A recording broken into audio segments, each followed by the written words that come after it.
उस देश में जहां ऑपरेशन सिंदूर को लेकर हर एक हिंदुस्तानी का सीना गर्व से चौड़ा हो रहा है, हम सियासत में पड़ गए। हम एक दूसरे पर वार पलटवार कर रहे हैं और जिन शब्दों का चयन किया जा रहा है या जो पोस्टर भारतीय जनता पार्टी की तरफ से या आपके आईटी सेल की तरफ से जारी किया जा रहा है, क्या वो जायज है? क्या ये सियासत का सही वक्त है? जफर इस्लाम साहब। प्राची जी, जिस तरह का शौर्य दिखाया, पराक्रम दिखाया हमारी सेना ने, आर्म फोर्सेस ने, उनको सलाम करना चाहिए। ऐसे समय पे जब कोई क्वेश्चन उठाता है, विदेश मंत्री के बयान के आड़ में आर्म फोर्सेस को कमजोर करने की कोशिश करता है, तो ये नहीं समझ में आता है वो लीडर ऑफ अपोजिशन इस देश का है या हिमायती और हितैषी जो है वो पाकिस्तान का है। ये बड़ा फर्क है। जब ओपनली ट्विटर हैंडल पे, अरे भाई ऑल पार्टी मीटिंग होती है, आपको मीटिंग में जाते हैं, कोई कंफ्यूजन है तो आप पूछ लीजिए ना। ऐसे जब वॉर चल रहा है और ऐसे माहौल में अगर आप ट्वीट करके अपने एक्सटर्नल अफेयर्स मिनिस्टर को कटघरे में खड़ के और सवाल कैसे कर, कितने प्लेन गिरे हैं, यह सवाल वही कर सकता है जो किसी और का हिमायती, देश का हिमायती नहीं हो सकता।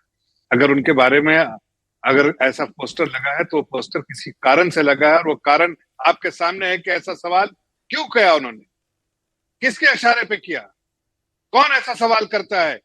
कोई लीडर ऑफ ऑपोजिशन। अभी आपने पाकिस्तान की वो जो चलवाया आपने टीवी का क्लिप, उसमें क्या कहा कि हमारे लीडर ऑफ ऑपोजिशन ने क्या अपने सरकार को कटघरे में खड़ा किया? कहा नहीं किया, नहीं किया। वो वहां के सारे जितने लीडर्स थे उन्होंने कहा हमारी सरकार को किसी ने कटघरे में खड़ा नहीं किया। दूसरा सवाल, दूसरा अल्फाज उनका क्या था? ये साफ जाहिर होता, पवन खीरा नहीं बोले, खीर बोला, इसलिए कि खीर जमा के दिया उनको ना, इसलिए उन्होंने खीर बोला, खेरा नहीं बोला। पवन खेरा जी के बयान पर उन्होंने कहा ये तो कंफर्म कर रहे हैं कि ऑपरेशन सिंदूर नाकाम हो गया है, हार गए हैं हिंदुस्तानी। ये कह रहे हैं कौन? वो पाकिस्तानी जो एंकर है वो कह रहा है, और उसके हिमायती लोग वहां जो बैठे हैं, वहां के पाकिस्तानी पार्टीज के, पॉलिटिकल पार्टीज के, उनके सामने कह रहा, पूरा देश देख रहा है। अरे भाई, आप देश को लोगों के सामने इस तरह के बयान से कमजोर, आप आर्म फोर्सेस को कमजोर कर रहे हैं। देश का कहीं ना कहीं पूरी दुनिया जब दे रहा है। लेकिन जफर इस्लाम जी, जैसे आप दूसरी पार्टी के नेताओं को सर्टिफिकेट बांट रहे हैं ना, सवाल पूछने को आप देशद्रोह करार दे रहे हैं, आप राष्ट्रद्रोह करार दे रहे हैं। अपने गिरेबान में भी झांक कर देख लीजिए कितने देशद्रोही बैठे हुए हैं, या आपके नेताओं ने क्या क्या बयान दिए। मैं आपसे सिर्फ सीधा सा सवाल पूछ रही थी जफर इस्लाम साहब, ऐसे वक्त में जब पूरी दुनिया में ऑपरेशन सिंदूर का डंका बज रहा है, ऐसे वक्त में जब मेरे हिंदुस्तान की चर्चा हो रही है, मेरे सेना के शौर्य की चर्चा हो रही है, क्या सियासत को कुछ देर के लिए साइड में नहीं रखा जा सकता?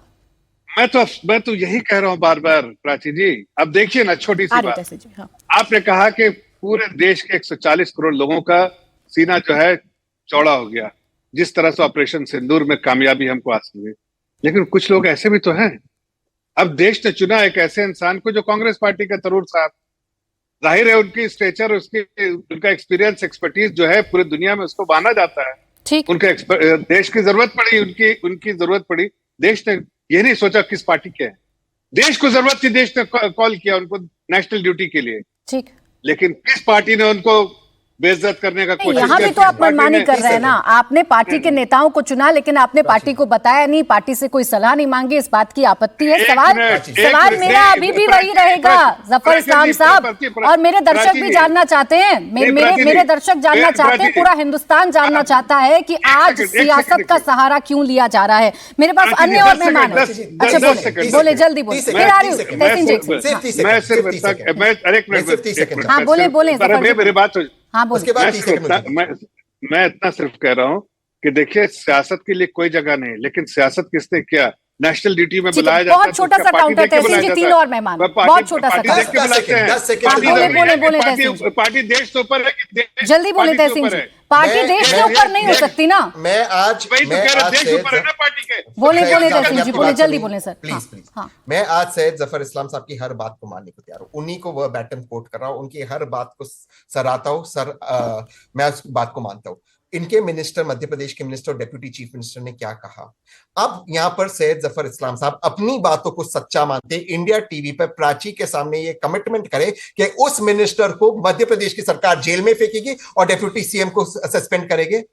करे कमिट। मैं जवाब दूं? बहुत आसान मैं होता जवाब दूसरे के देता बारे में अरे उंगली जवाब उठाना। देता हूं, 3 सुनो उंगली नहीं आप तो पे जा रही है। सवाल उठाओ तो जवाब दे दो। आपने कर्नल जवाब दे सोफिया दो, के जवाब बारे दे में रहा क्या हूं। कहा? ये भारतीय जनता आप पार्टी जेल में डालिए उसे। अच्छा चले, मैं आज सियासत का बैटल अपने शो को नहीं बनने दूंगी।